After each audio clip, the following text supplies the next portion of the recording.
Isa-isa na di umanong nagkalasan ang mga kandidato ni Marcos Jr. sa pagkasenador sa kanilang alyansang Bagong Pilipinas. Ito'y matapos ang pagtraidor di umano ni Marcos Jr. kay dating Pangulong Rodrigo Roa Duterte nang ito'y kanilang sapilitang ipaaresto at pinadala sa The Hague, Netherlands para mahatulan sa dayuhang hukuman sa International Criminal Court o ICC. Ayon pa nga sa balita ay mukhang takot na di umano ang karamihan sa mga kandidato ni Marcos Jr. na madamay sa galit ng taong bayan. Kaya naman kanya-kanya na sila di umanong nagkalasan sa partido ni Marcos Jr. Kung ating matatandaan, nauna nang umalis sa Bagong Pilipinas Alyansa ang mismong kapatid ni Marcos Jr. na si Senadora Amy Marcos matapos nitong tahasang inanunsyo sa publiko pagkalas nito sa partido ng Bagong Pilipinas. Ayon pa sa kumpirmadong balita at pahayag ng Net25 News sa kanilang official Facebook account, inanunsyo ni Senador Amy Marcos ngayong Miyerkules, Marso 26 ang kanilang pagkalas mula sa alyansa para sa Bagong Pilipinas, ang Electoral Alliance ng Administrasyong Marcos dahil sa hindi pagkakasundo sa pag-aresto kay dating Pangulong Rodrigo Duterte. Kamakailan, pinangunahan ni Senator Marcos ang isang pagdinig sa Senado kaugnay ng pag-aresto at paglilipat kay Duterte sa International Criminal Court sa The Netherlands. Ayon sa Senadora, ilalabas niya ang kanyang paunang natuklasang impormasyon sa lalong madaling panahon. Unquote, marami din ang ugong-ugong at napabalita din nakakalas di umano ang Senadora na si Pia Cayetano na kilalang taga-suporta ng mga Duterte, lalo na ang kapatid nitong si Senador Alan Peter Cayetano na una nang kinalampag ang gobyernong Ngagba kaugnay sa di umano'y iligal na pag-aresto ng dating Pangulong Rodrigo Duterte. Bali-balita rin na ang susunod di umano nakakalas ay si Camille Villar na kilalang maka-Duterte ang pamilya at kung maging independent raw ito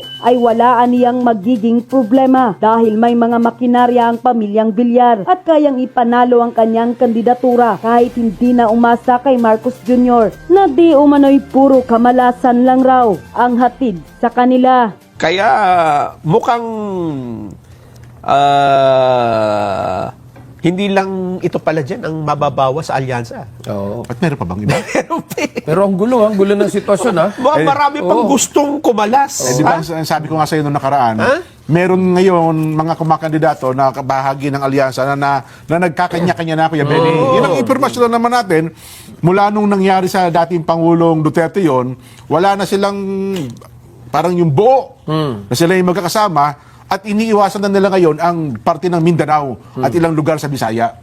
Kasi lalo na nga po, pag-identified nila na baluarte ng mga Duterte, hindi makapagkampanya itong grupo ng alyansa ng Bagong Pilipinas. Kilala mo ba yung dalawa pa na in the coming days, baka...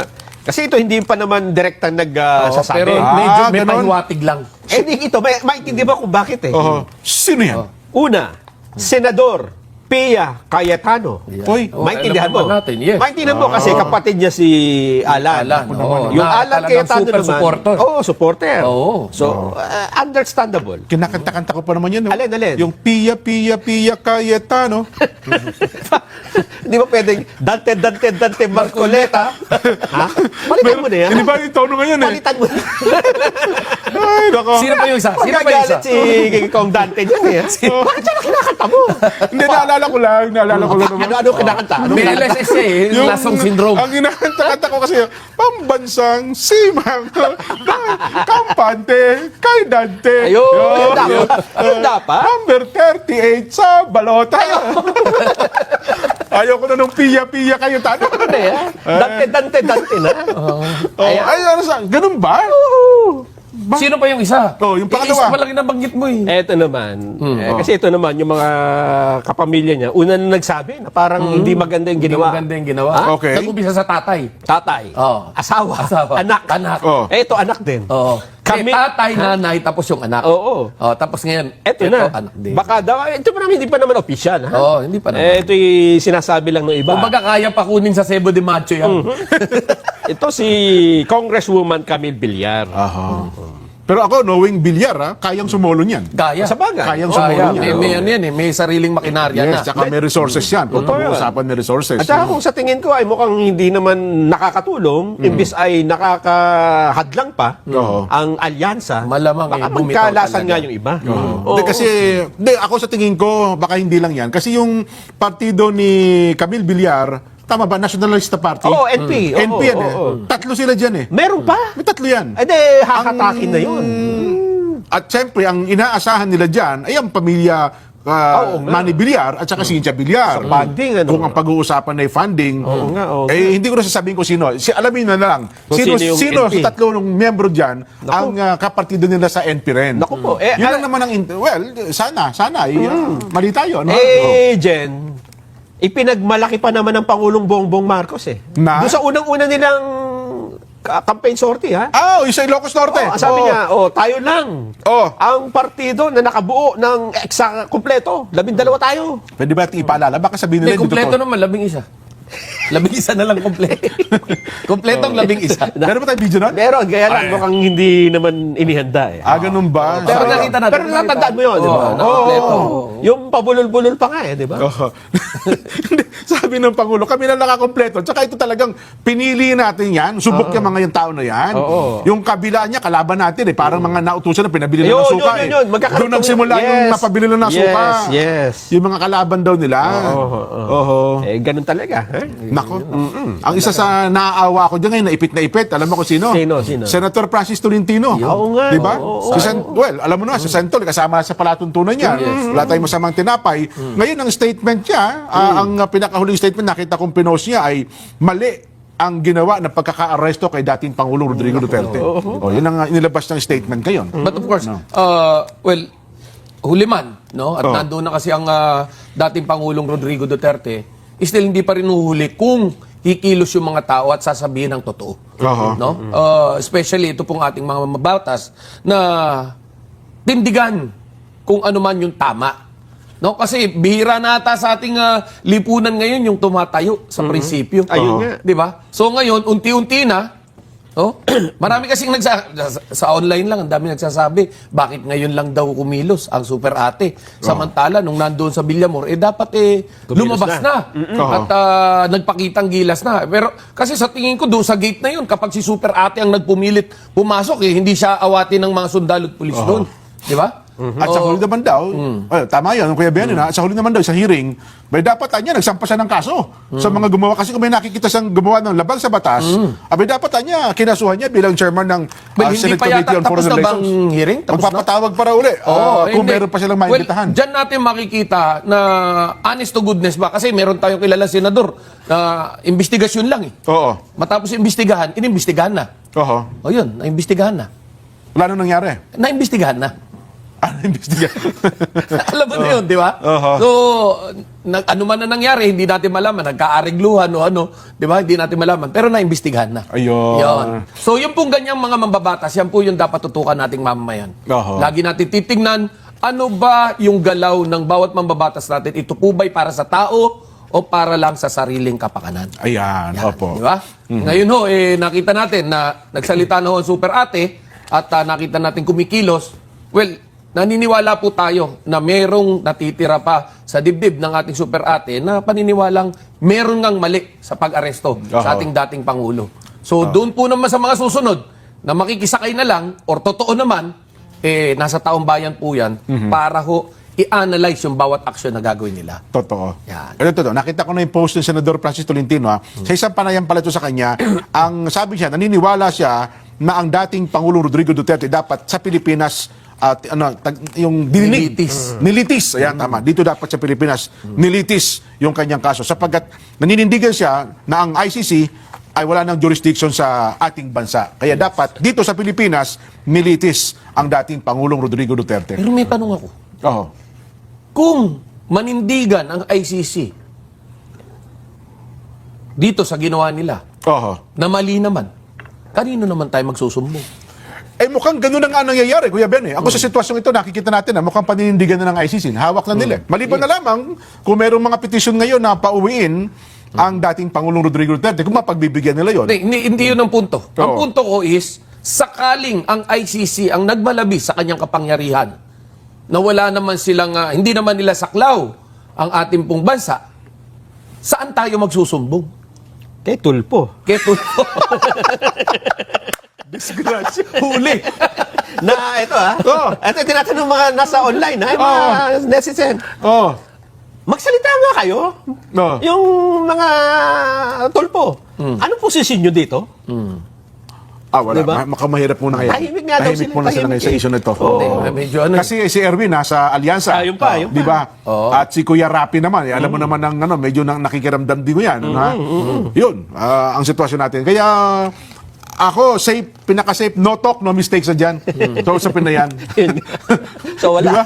Kung ako isang politiko, Tameme. tameme So, mo tama na. yung sinasabi ng mga nasa social media. Tameme. Ay, oo naman. Ay, Ako talaga. sabihin, aminin ko na, opo, tamemi ako sa issue na yan. Ako politiko. Ina-analyze ko pa kasi, inaaral ko pa ang sitwasyon. Ayaw ko magpakadalos-dalos dyan. Ay, nako. Buti pa itong mga OFW, Jen. Ha? Sila kasi mayroon ng stand dito ha? Ingat sila dyan, ano? Ingat Alam niyo, yung mga yung maliliit, yan yung nakapupuwing. Yun Ang na nga. sabi ng mga OFW, lalo na dyan sa Europa, teka muna, ha? Total, inapi nyo ang aming dating minamahal na Pangulong Digong, Okay. hindi muna kami mag-re-remit ng pera. Nako. Hindi tatamaan ng ekonomiya natin yan. So, Hindi naman. nagbabanta sila ngayon. 1 week lang naman ito. 1 week. Oo. Oo. So, 1 week na no remittance? Yun ang sinabi. Pero hindi ko pa naman nakita kung talagang gagawin, di ba? Sa Europa yan, ha? Yung OFW sa Europa? Yun lang yung mga napabalita. Okay. At itinanong naman ito sa Palace Press Officer kay Attorney Claire Castro. Ito naman ang kanyang sagot. Pakinggan po natin. Attorney Claire, anong sagot mo doon sa mga OFW na hindi daw na magre-remit? Wait lang daw muna. Sabi na to, wait lang na son, ha? Wait lang. May Standby kausap ka pa sa lang. May kausap na sa cellphone lang, ano, ha? Alam ko, meron din atang komento dyan si Senador John Enrile. No? So, Kaya lang, unahin muna natin itong si para Attorney magkaroon ng Claire. magandang konteksto. No? Oo. Kasi ito ang una nagsalita Oo. si Attorney Claire. Pero yun bang pahayag ng mga OFW, ito yung mga supporters ng Yes. dating Pangulong Duterte? Kasi may grupo sila, yung Maisug OFW ata. So yun ang kanilang banta, no? Pero Kuya Benny, tayo naman ikaw naman may malawak kang kaalaman dito. Kung halimbawa, maraming OFW, isang linggo ang hindi nag-remit, hindi nagpadala sa Pilipinas, ano ang posibleng epekto nito sa ating bansa? Well, of course, yung hihina lalo yung pera natin. Okay, at syempre, yung deposits natin dito, bababa. Tamaan din yung stocks dyan. No? Maraming repercussion yan. No? But, of course, isa sa malaki tatamaan, hindi lang naman yung pamahalaan. Sariling mga pamilya natin dito ay tatamaan. Yung pamilya mismo. So, yan yung maging isa, hindi siguro magandang solusyon yan. No? Kung akong tatanungin nyo, hindi yan. Kaya dapat siguro mga OFW maghunos dili kayo. Maghunos dili kayo. Hindi lang po ang administrasyon na maapekto niya, kundi ang inyong sariling pamilya. Yes. Pero ilang araw daw ba yung nila? Babala? 1 week. 1 week. 7 araw lang? Di pagka kinapos kayo mga kababayan, ilapit lang muna kayo sa amin tatlo. Hindi. Yung mga pamilya. Sa ating milyonaryong magsasaka. Di ba? One week. Tapos pag nakita, mukhang effective. Sige, 1 week pa. Yun ang masakit na katotohanan. Alam mo ba? Oo. Ang pakatagal naman yan. Nako. Alam ko, kahapon pa yung statement. Pero yun ba yung statement bang yan nag-snowball, ibig sabihin kasi OFW sa Europa yan Di ba? Kung makikita mo kasi dyan yung mga OFW, talagang sila Yung pagkakaisa. Oo, Nandun. voluntarily nagpunta. Ang lalayo na pinagmulan. Oo. Gano'n na yung magtiis sila ng 1 linggo. Dyan, di ba? O Ayun. kaya, siyempre, sabihin nila, paano yung pamilya yung rito? Hindi man natin alam kung nakapagpadala na ng mga nakaraan, di ba? Oo. O kaya, padala na ako ngayon kasi next week hindi na. Nako. Oo. Ano ba, wala pa ba? Oo. Tuloy lang daw. Ang sabi naman ni Enrile, eto na tayo. Ay, sige, Iwanan na natin si Attorney Claire. Balikan natin sa Attorney Claire. Hindi mahanap Maglakad eh. Oo. Hindi mahanap.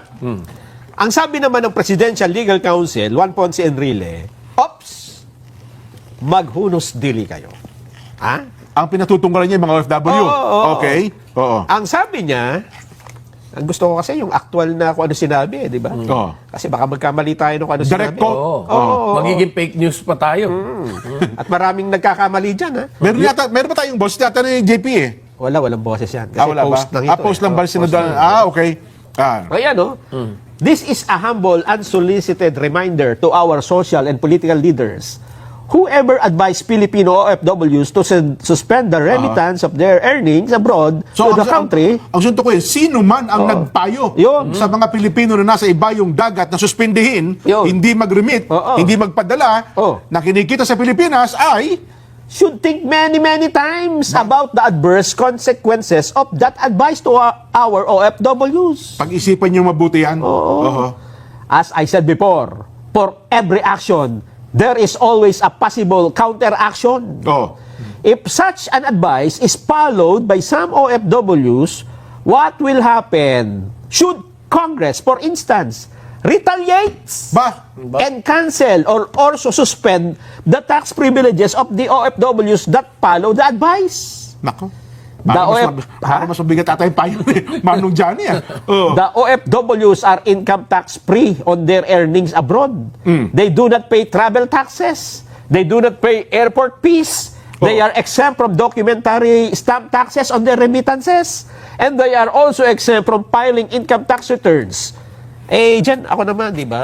Kung katarungan ng pag-iisipan mo, Oo. doon sa ibang bansa niya, di ba?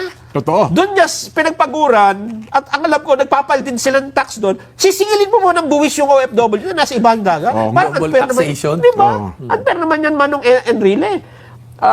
In addition, they have to have passport to be able to work as OFW. Congress granted these privileges to them by laws enacted by it. I earnestly suggest to our OFW to study carefully that advice to them before they get burned by it. Nako. Pa? Alam mo, dito sa naging pahayag na ito ng ating kagalang-galang na dating senador, Juan Ponce Enrile, Oo. well, I don't think maganda na salubungin natin ng init ng ulo, yung init din ng ulo ng ating mga kababayan, na alam naman natin na nagbabanat ng kanilang buto sa ibayong dagat, pero yan po yung mga homesick.